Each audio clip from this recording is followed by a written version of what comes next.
बुलंद करनी पड़ती है। बोल कि लब आजाद हैं तेरे। न्यूज क्लिक पर मेरे साथ। दोस्तों, मैं आपको बताना चाहूंगा खबर क्या है। खबर यह है कि भारतीय नौसेना के 11 मुलाजिमों को 11 से 13 मुलाजिमों को गिरफ्तार किया गया है। आरोप क्या है कि वो पाकिस्तानी आईएसआई के लिए जासूसी कर रहे थे। मैं आपको बताना चाहूंगा कि दरअसल ये गिरफ्तारी 3 जगहों पर हुई है और ये अपने आप में बहुत चिंतित कर देने वाली खबर है। दोस्तों, ये जो गिरफ्तारी है मुंबई, कारवाड़ और विशाखापट्टनम, इन 3 जगहों पर हुई है। और मैं आपको बताना चाहूंगा कि दरअसल ये गिरफ्तारी हुई कैसे और इसमें आईएसआई ने क्या प्लान ऑफ एक्शन अपनाया। उन्होंने भारतीय नौसेना के ये करीब 11 मुलाजिमों पर निगाह रखी और फिर आईएसआई के जो एजेंट थे वो महिला बनकर उनके साथ चैट करने लगे और जैसे जैसे ये बात आगे बढ़ने लगी उसके बाद उन्होंने उन्हें ब्लैकमेल करना शुरू कर दिया, ये कहते हुए कि अगर आपने हमें सहायता नहीं दी, मदद नहीं दी, तो हम ये जो चैट्स हैं, ये तमाम चीजों को हम सार्वजनिक कर देंगे। और उस डर से इन्होंने पाकिस्तानी आईएसआई के लिए काम करना शुरू कर दिया। यही नहीं, हवाला के जरिए उन्हें पैसा भी पहुंचाया जाता रहा। और नतीजा यह हुआ दोस्तों कि ये लोग भारत की जो बहुत ही सीक्रेट लोकेशंस हैं या सेंसिटिव लोकेशंस हैं, उनकी तस्वीरें खींच खींच कर पाकिस्तान तक पहुंचाते रहे। इतना बड़ा मुद्दा दोस्तों, मगर कहीं पर क्या कोई चर्चा हो रही है?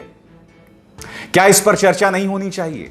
क्या देश के सामने खबर नहीं आनी चाहिए कि आखिर 11 गद्दार हैं कौन? क्योंकि गद्दारों को लेकर तो आप जानते हैं ना भारतीय जनता पार्टी का क्या रुख है। देश के गद्दारों को गोली मारो, याद है?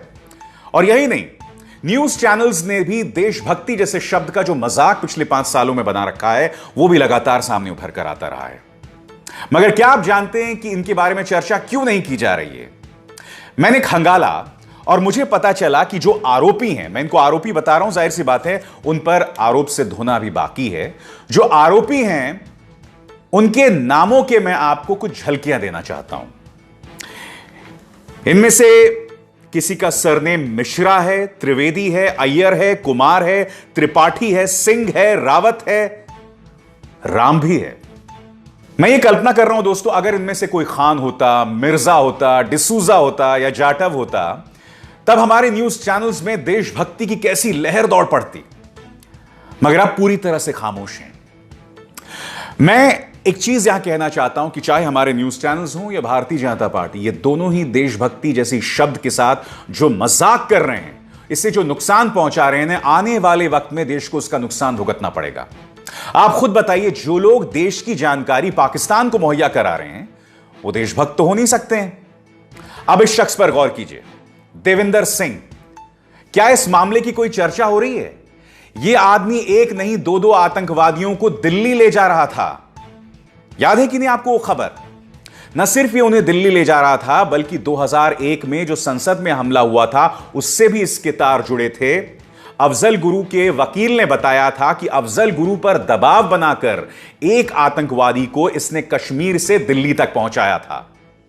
मगर देविंदर सिंह को प्रमोशन मिला। और इन तस्वीरों में आप देख सकते हैं दोस्तों कि किस तरह से पिछले साल जब कई राजदूत कश्मीर पहुंचे थे धारा 370 हटाए जाने के बाद, तो ये इनके साथ फोटो खिंचवा रहा था। इस तस्वीर में देखिए वो महेंद्र सिंह धोनी के साथ फोटो खिंचवा रहा था। आज मैं एक चीज आपके सामने रखना चाहता हूं कि आखिर किसके कहने पर देविंदर सिंह जैसी बड़ी खबर पर कोई चर्चा नहीं कर रहा है। आखिर क्या वजह है कि 11 भारतीय जो हैं वो पाकिस्तान के लिए जासूसी कर रहे होते हैं मगर उसकी कोई चर्चा नहीं हो रही होती है? क्या देशद्रोह या देशभक्ति जैसे शब्दों को तुमने एक पॉलिटिकल पार्टी की एक किस्म से राजनीतिक मिल्कियत, उसकी बपौती का एक हिस्सा बना दिया है तुमने?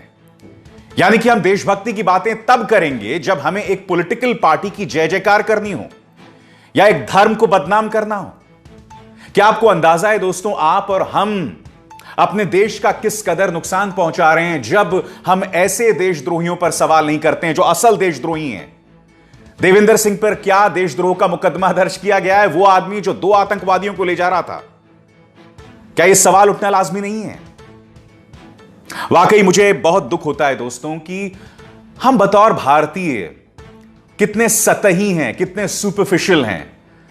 हम बातें बड़ी बड़ी करते हैं, महिला सम्मान की बात करते हैं, हम बात करते हैं देशभक्ति की, मगर यह हमारी हकीकत है।